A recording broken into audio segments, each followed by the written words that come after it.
Today on our 2018 Toyota Corolla, you're going to be taking a look at, I'm going to show you how to install the Curt Class 1 Trailer Hitch Receiver. Part number C11265. This is what our hitch looks like when it's installed. So you can see the cross tube is visible, however it does have a round tube design, so it's going to fit with the contour of the vehicle. This is going to be a Class 1. It's going to be 1.25 inches by 1.25 inches. It's going to have plate style safety chain loops. You can see it's got plenty of room for different size safety chain hooks. Hitch pin hole is going to be 1/2 inch in diameter. And this hitch is going to come with its own pin and clip. Now the receiver tube does sit nice and tucked up underneath the bumper fascia, so you're not going to have to worry about hitting your legs or your shins on it. You're going to have a 200-pound max tongue weight, which is the downward pressure of the inside of the receiver tube. It's going to have a 2,000-pound maximum trailer weight, which is the trailer plus the load included. Now I do recommend checking your owner's manual to make sure your vehicle can withstand that amount of weight, and you're going to want to pick the lowest number between the vehicle and the hitch. Now Curt does recommend the use of stabilization straps for any non-wheeled loads. This hitch does have a reinforced collar, give you a little extra stability on your receiver tube, however it's not going to change the weight. It does give it a nice clean look while it's on the vehicle though.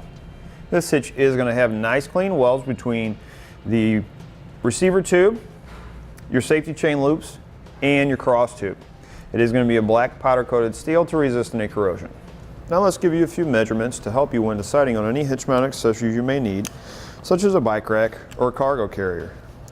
From the center of the hitch pin hole to the outermost part of the bumper will be about 3 inches. From the ground to the top innermost part of the receiver tube will be about 11 inches. Now it's a good idea to get a raised shank for better ground clearance. Now let's show you how to get this installed.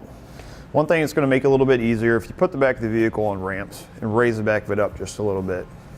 If you don't have ramps, it'll work on the ground, it's just going to make it a little bit tight. Now you can see we have it on ramps, and that's just to make it a little bit easier for you at home to see exactly what we're doing. The hardware that we're going to be using is you're going to have 4 hex bolts and 4 conical tooth washers.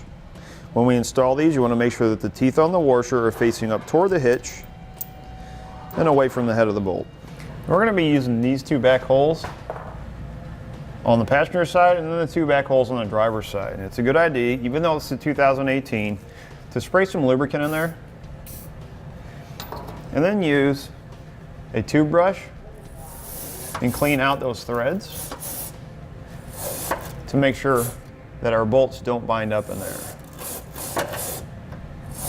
Now with an extra set of hands, we're going to hitch into place.